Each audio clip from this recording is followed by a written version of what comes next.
পুরুলিয়ার একদম নতুন সংযোজন এই স্মার্ট পয়েন্ট রিলায়েন্স, এই রাঁচি রোড রেমন্ড শোরুম পাশে, রাঁচি রোডের একদম সামনে, বাস স্ট্যান্ড থেকে একদম সামনে। আগে এখানে ওয়ান ইন্ডিয়া ফ্যামিলি মার্ট ছিল, কিন্তু যাই হোক সে উঠে গেছে, কী কারণ জানি না। পজিশন তো খুবই ভালো, হয়তো সেল ঠিকঠাক ছিল না। এই হয়েছে রাঁচি রোড এবং পাশেই নতুন সংযোজন স্মার্ট পয়েন্ট। আরও স্মার্টের আছে, চলুন আমরা দেখে নেব। এই দেখে নিন রিলায়েন্স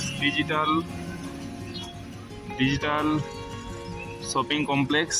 এই হয়ে যাচ্ছে সাহেব বাঁধ থেকে গোসালা মোড়, রাঘবপুর মোড় আসার রাস্তার পাশেই এই স্টোরগুলি পরপর আছে। চলুন দেখে নিই একটা একটা।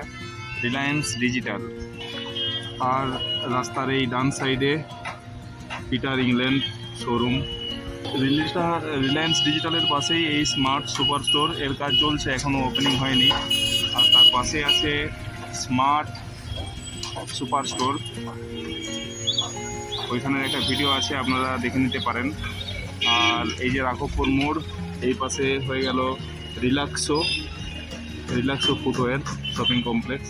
এই রাঘবপুর মোড় থেকে এই রাঁচি রোড যাওয়ার যে রাস্তা, তার পাশেই আরেকটি Reliance range super store. Raghabpur মোড়ের সামনেই এই পিসিচন্দ্র জুয়েলার্স, আর এক পাশে world of Titan I plus showroom. এইবার আমরা পৌঁছে গেছি সিটি সেন্টার চত্বর, যেটা সেখানে প্রথমেই বাজার কলকাতা, এটিও একটি নতুন সংযোজন। এই হয়ে গেল মেন সিটি সেন্টার চত্বর। এইখানে এই যে স্মার্ট বাজার, এখানে আগে বিগ বাজার ছিল, বিগ বাজার উঠে যাওয়ায় স্মার্ট বাজার।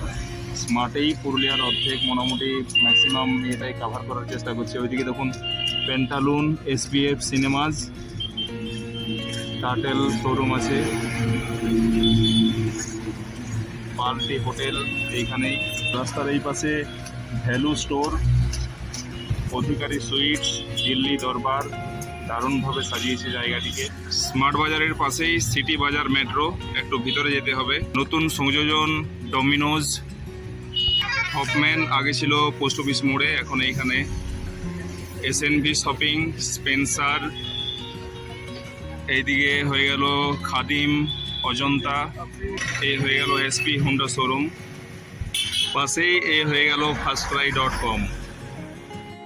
এই হচ্ছে যে বিশাল মেগা মার্ট গাড়িখানা। এই গাড়িখানা পোস্ট অফিস মোড় থেকে গোসারা মোড় যাওয়ার রাস্তায় পড়ে। হয়ে গেল M বাজার, এটিও ওই গাড়িখানাতেই, অর্থাৎ পোস্ট অফিস মোড় থেকে গোসালা মোড় যাওয়ার রাস্তার পাশে M বাজার।